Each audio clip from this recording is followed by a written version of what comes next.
Well, good day, family. Pastor Jamal here. Welcome to the an unofficial moment with the God perspective. This is literally an unofficial moment with the God perspective because I got to make it quick, unofficial, because I'm not at the place where I really want to, my scenery is not where I want it. So there's a lot of things that has to happen for it to be official, but it's still nonetheless a God perspective moment. So I wanted to come in here quickly, man, and just give a perspective and insight, of course, in a God perspective way, about monogamy or polygamy. Now, when I say monogamy, we know monogamy is an exclusive relationship with one person, one wife, one husband, blah, blah, blah, one person. Polygamy situation is you hear more about polygamous relationships where there is one man with multiple wives.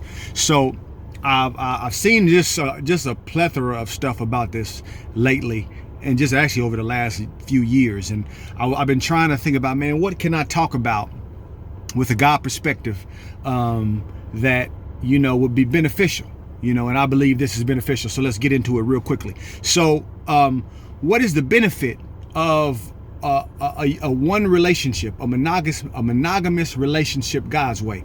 The benefit is there's no distractions. It's already tough enough to be equally yoked with one person. That's already it already has its strains, right? So the importance of it is you learn the discipline of what that structure brings. You learn the discipline of what it takes to become one mind. If we believe that Adam and Eve were real, you know what I mean? The Bible says that he took from the one, or he split the one and made two. So when you unify back together the two, and they become one again, then that's a superpower like none other. You know what I mean? And I'm not saying those people who don't have that situation, because I believe everybody's not meant to be married. So, but that's between you and God, and God's construction with you who are single and who's meant to be single. That's between you and God. So that has its place, but the unification of the two getting back to being one has its purpose as well. So it's a real benefit to learn how to operate as the spirit you are. And you don't learn that there's no greater place to learn outside of the discipline of two minds operating as one now.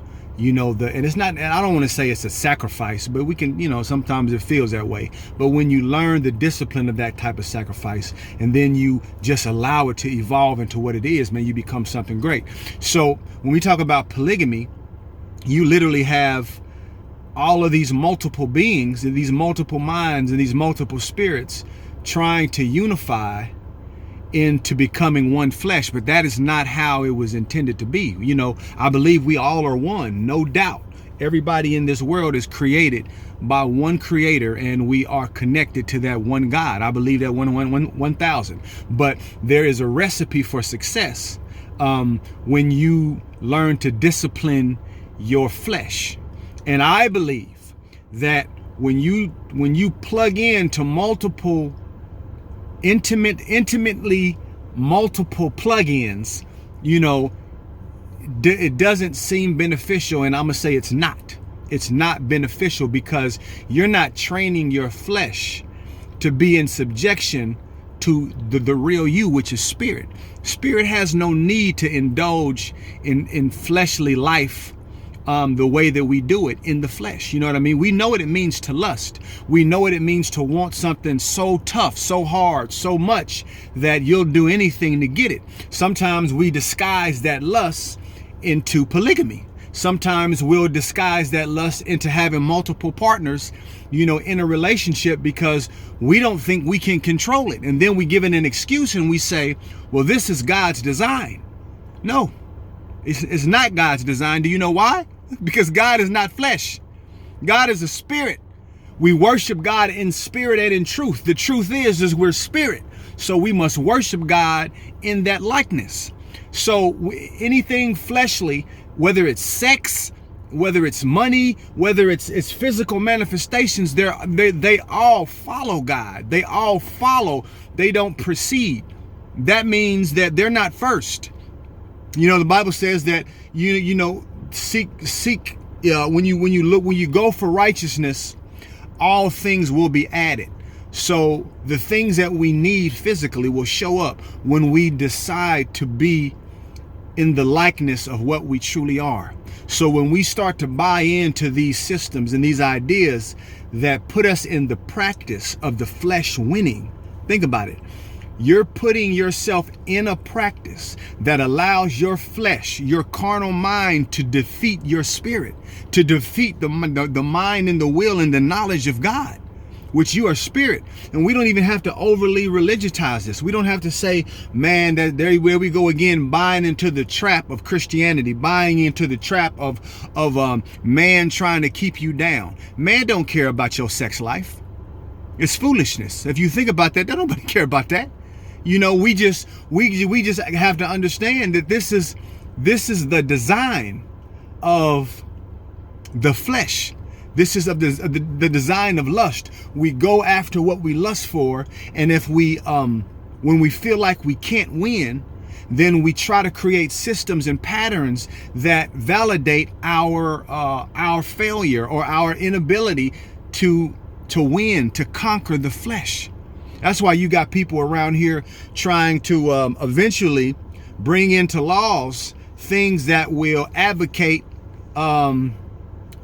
sexual sin as it relates to kids, to youth, pedophilia, all of these kind of things that are really coming into the light, because this is what we haven't been able to conquer. In these small, they're not even small circles. In these circles, we haven't been able to do it. So we're trying to come up with things and ways to allow our lust to conquer our spirit. This has been a longer than what I anticipated God perspective moment. I hope it makes sense. Make it make sense. Investigate your heart, man. Investigate your reasonings if you think, that these things are legitimate and they're valid.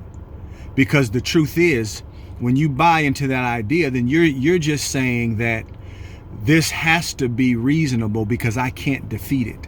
I can't win over my flesh. I can't win over my lustful and my desires. And trust me, I've been there, man, and I done lost a few times. But that's why I'm able to stand here and say, I lost because I didn't think I could win. I lost because I didn't realize who I was. I lost because I didn't know the power of God and what God really made when he created me, when he created you. That's all I got, y'all. Pastor Jamal, this has been a God Perspective moment unofficially. Stay tuned. I'll talk to you. Peace.